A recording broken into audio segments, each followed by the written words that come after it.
Friends, आज हम लोग top 3 performing small cap mutual funds जो 2024 में रहे हैं उनके बारे में बात करने वाले हैं। तो यहाँ पर हम लोग इन 3 स्मॉल कैप म्यूचुअल फंड्स के 7 पैरामीटर्स के बारे में डिस्कस करेंगे, जिससे आपको ये जानने में मदद मिलेगी कौन सा म्यूचुअल फंड आपके लिए बेस्ट ऑप्शन हो सकता है। तो यहाँ पर जो हम लोग पहला पैरामीटर देखने वाले हैं कि यह म्यूचुअल फंड स्कीम कब से स्टार्ट हुए हैं। दूसरा पैरामीटर्स हम लोग चेक करेंगे इन म्यूचुअल फंड स्कीम का फंड साइज क्या है।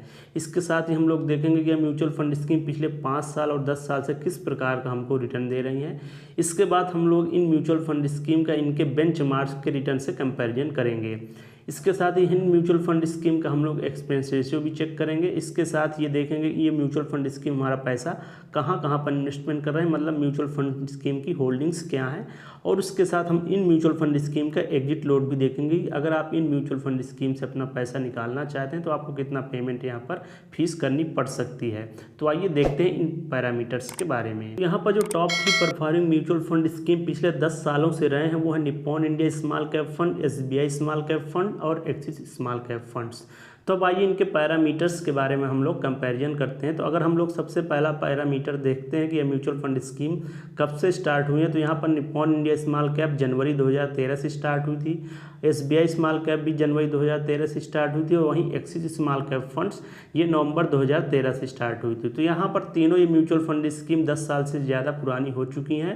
अगर यहाँ पर हम देखते हैं इन तीनों में, तो ये दोनों mutual fund scheme in axis small cap mutual fund scheme से ज़्यादा ओल्ड है। अब नेक्स्ट पैरामीटर हम लोग देखते हैं कि म्यूचुअल फंड स्कीम का फंड साइज क्या है। तो यहाँ पर जो Nippon India small cap fund है इसका फंड साइज आप देख रहे हैं 60,000 करोड़ रुपए से ज़्यादा है।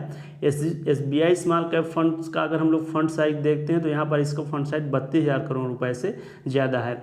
एक्सिस स्मॉल कैप फंड का जो फंड साइज है वो 23,000 करोड़ रुपए से ज़्यादा है। तो यहाँ पर फंड साइज के अकॉर्डिंग अगर हम लोग कंपैरिजन करते हैं तो सबसे ज़्यादा जो अच्छा वर्क किया Nippon India small cap fund ने किया है, क्योंकि यहाँ पर सबसे ज़्यादा लोगों ने अपना ट्रस्ट दिखाया और सबसे ज़्यादा यहाँ पर इन्वेस्टमेंट किया है, तभी यहाँ इस म्यूचुअल फंड स्कीम का फंड साइज सबसे बड़ा है। अब नेक्स्ट पैरामीटर हम लोग देखते हैं इनके 5 साल के रिटर्न का हम लोग कंपैरिजन करते हैं। तो यहाँ पर निप्पॉन इंडिया स्मॉल कैप ने 38% से ज़्यादा का रिटर्न पिछले 5 साल में दिया है। वहीं SBI स्मॉल कैप फंड ने 31% तक का रिटर्न दिया है।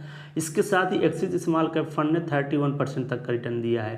तो यहाँ अगर हम लोग 5 साल के रिटर्न के मामले में भी देखते हैं तो यहाँ पर निप्पॉन इंडिया स्मॉल कैप ने ज़्यादा अच्छा परफॉर्मेंस दिया है इन दोनों स्मॉल कैप म्यूचुअल फंड्स की अपेक्षा।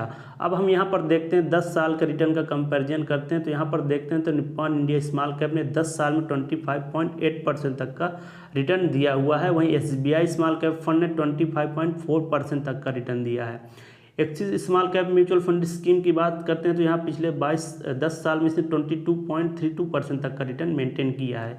तो यहाँ 10 साल के रिटर्न की हम लोग बात करते हैं, 10 साल के रिटर्न में भी Nippon India small cap fund ने इन म्यूचुअल फंड स्कीम से ज़्यादा अच्छा परफॉर्मेंस दिया हुआ है। अब जो नेक्स्ट पैरामीटर है वो इनके बेंचमार्क का रिटर्न है। तो पिछले 10 साल में इनके बेंचमार्क ने किस प्रकार से रिटर्न दिया है आइए उसको देखते हैं।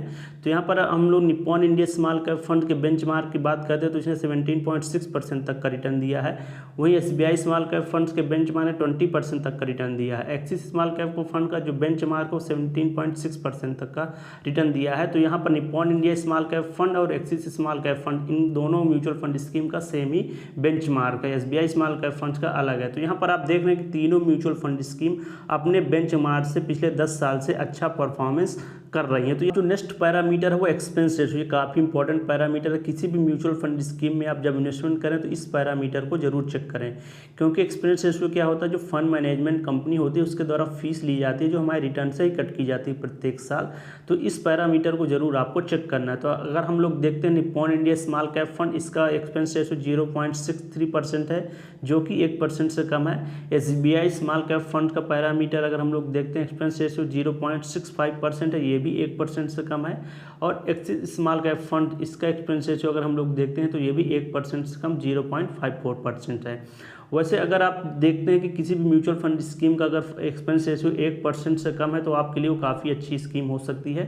अगर 1% से ज़्यादा है तो आपको सोचने की ज़रूरत है कि उस म्यूचुअल फंड स्कीम में आप इन्वेस्टमेंट करें या नहीं करें। यहाँ पर एक्सपेंस रेशियो के अकॉर्डिंग अगर हम लोग देखते हैं तो यहाँ पर axis small cap mutual fund scheme का एक्सपेंस रेशियो सबसे कम है। तो यहाँ पर आपको सबसे कम फंड मैनेजमेंट को फीस देनी पड़ेगी। वैसे इन म्यूचुअल फंड स्कीम का भी कोई ज़्यादा एक्सपेंस रेशियो नहीं है। अगर 1% से कम है तो ये सारी म्यूचुअल फंड स्कीम आपके लिए इन्वेस्टमेंट के लिए सेफ हैं। नेक्स्ट पैरामीटर है वो इन म्यूचुअल फंड स्कीम की हम लोग होल्डिंग्स देखेंगे कि यह म्यूचुअल फंड स्कीम हमारा पैसा कहाँ कहाँ पर और किस प्रकार से इन्वेस्टमेंट कर रही हैं। तो यहाँ पर अगर हम लोग Nippon India small cap fund के बारे में बात करते हैं तो करंट टाइम में 215 कंपनीज में हमारा पैसा इन्वेस्टमेंट कर रहा है। वहीं SBI स्मॉल कैप 55 कंपनीज में हमारा पैसा इन्वेस्टमेंट कर रहा है और Axis small cap fund current time में 111 कंपनीज में हमारा पैसा इन्वेस्टमेंट कर रहा है। तो यहाँ अगर हम लोग होल्डिंग के अकॉर्डिंग देखते हैं तो यहाँ पर जो Nippon India small cap fund है ये हमारा पैसा ज़्यादा डाइवर्सिफाई कर रखा है, क्योंकि यहाँ पर इसने 215 कंपनी में पैसा इन्वेस्टमेंट कर रखा है। इसके बाद जो नेक्स्ट पैरामीटर है वो एग्जिट लोड का। एग्जिट लोड क्या होता है कि हर एक म्यूचुअल फंड स्कीम की एक इन्वेस्टमेंट क्राइटेरिया होती है। अगर आप उस क्राइटेरिया को फुलफिल नहीं करते और अपना इन्वेस्टमेंट बंद करते हैं तो वहाँ पर आपको फंड मैनेजमेंट को फीस देनी पड़ती है। तो यहाँ पर अगर आप Nippon India small cap fund पर अपना 1 साल के पहला ही इन्वेस्टमेंट बंद करके पैसा निकालना चाहेंगे तो वहाँ पर आपको 1% आपको फीस देनी पड़ेगी। इसके साथ ही SBI स्मॉल कैप फंड में देखते हैं तो यहाँ पर भी अगर आप 1 साल के पहले अपना इन्वेस्टमेंट बंद करते हैं तो यहाँ पर भी आपको 1% की फीस देनी पड़ेगी। इसके साथ यहाँ पर एक्सिस स्मॉल कैप फंड की बात करते हैं तो यहाँ पर भी आपको 1% फीस देनी पड़ेगी, लेकिन 10% से ऊपर के इन्वेस्टमेंट पर अगर आप 1 साल के पहला इन्वेस्टमेंट इसमें बंद करते हैं। तो यहाँ पर हमने इन तीनों small cap mutual fund scheme के 7 पैरामीटर्स के बारे में देखा जो कि काफ़ी शानदार रहे। तो फ्रेंड्स ये तीनों म्यूचुअल फंड स्कीम आपके इन्वेस्टमेंट के लिए बेस्ट ऑप्शन हो सकती है, क्योंकि इनके सारे पैरामीटर्स काफ़ी शानदार हैं। अगर आप मेरा पूछते हैं तो सबसे पहला प्रेफरेंस मैं Nippon India small cap fund को दूंगा, क्योंकि लॉन्ग टर्म में इस म्यूचुअल फंड स्कीम ने काफ़ी ज़्यादा अच्छा परफॉर्मेंस दिया और इसके पैरामीटर भी काफ़ी अच्छे रहे हैं। अगर इसके फंड साइज की देखते हैं तो इसका फंड साइज भी काफ़ी बड़ा है, क्योंकि यहाँ पर सबसे ज़्यादा लोगों ने यहाँ पर ट्रस्ट दिखाया और सबसे ज़्यादा इन्वेस्टमेंट किया, इसलिए इसका फंड साइज बड़ा है। इसके 10 साल का रिटर्न भी देखते हैं तो 10 साल का रिटर्न भी इस म्यूचुअल फंड स्कीम का इन दोनों म्यूचुअल फंड स्कीम से शानदार रहा है। वहीं इसके एक्सपेंस रेशियो भी बहुत ज़्यादा नहीं है, 1% से कम है। और इसके साथ ही सबसे ज़्यादा इंपॉर्टेंट बात इस म्यूचुअल फंड स्कीम की होल्डिंग की है। यह mutual fund scheme current time में हमारा 215 कंपनी में पैसा इन्वेस्टमेंट कर रहा है, तो इससे हमारा पोर्टफोलियो ज़्यादा डाइवर्सिफाई हो रहा है। तो मैं सबसे ज़्यादा preference Nippon India small cap fund को दूंगा इन स्मॉल कैप फंड की अपेक्षा। वैसे ये तीनों म्यूचुअल फंड स्कीम अच्छी है, आप किसी म्यूचुअल फंड स्कीम में अपना इन्वेस्टमेंट कर सकते हैं, क्योंकि ये 10 साल में सारी म्यूचुअल फंड स्कीम लगभग अच्छा परफॉर्मेंस ही दे रही हैं। अब आइए देखते हैं कि अगर आप इन तीनों म्यूचुअल फंड स्कीम पर सिर्फ 500 रुपये की SIP स्टार्ट करते हैं तो 10 साल में ये म्यूचुअल फंड स्कीम आपको किस प्रकार से रिटर्न दे सकती हैं। यहाँ पर अगर आप इन तीनों म्यूचुअल फंड स्कीम पर 500 रुपये की मंथली SIP स्टार्ट करते हो तो यहाँ पर आपका टोटल इन्वेस्टमेंट हो जाएगा 1500 रुपये पर मंथ की SIP बन जाएगी। और यहाँ पर तीनों म्यूचुअल फंड स्कीम हमको पिछले 10 साल से अलग अलग परफॉर्मेंस दे रहे हैं। तो अगर हम इन तीनों म्यूचुअल फंड स्कीम का एवरेज रिटर्न निकालते हैं तो यहाँ पर 24.5% निकल के आता है। तो आइए देखते हैं कि आपकी 1500 रुपये की जो मंथली SIP है 10 साल में आपको किस प्रकार से रिटर्न दे सकती है। तो अब आइए इन म्यूचुअल फंड स्कीम का हम 10 साल का रिटर्न एनालिसिस करते हैं, जहां पर आपने 1500 रुपये की मंथली SIP स्टार्ट की है और यहाँ पर आपको इन म्यूचुअल फंड स्कीम से पिछले 10 साल से जो एवरेज रिटर्न मिला है 24.5% का मिला है। तो यदि आप इन म्यूचुअल फंड स्कीम में 10 साल के लिए अपना इन्वेस्टमेंट कंटिन्यू रखते हैं तो यहाँ पर आपका टोटल इन्वेस्टमेंट हो जाएगा 1.8 लाख का। वहीं आपकी जो टोटल वैल्यू बन सकती है म्यूचुअल फंड स्कीम से 7.73 लाख रुपए से ज़्यादा की बन सकती है। अगर आप इस इन्वेस्टमेंट को 5 साल और समय देते हैं और यह म्यूचुअल फंड स्कीम्स आपको 24.5% के अकॉर्डिंग एवरेज रिटर्न देती रही तो यहाँ पर 15 साल में आपका जो इन्वेस्टमेंट हो जाएगा 2.7 लाख का हो जाएगा।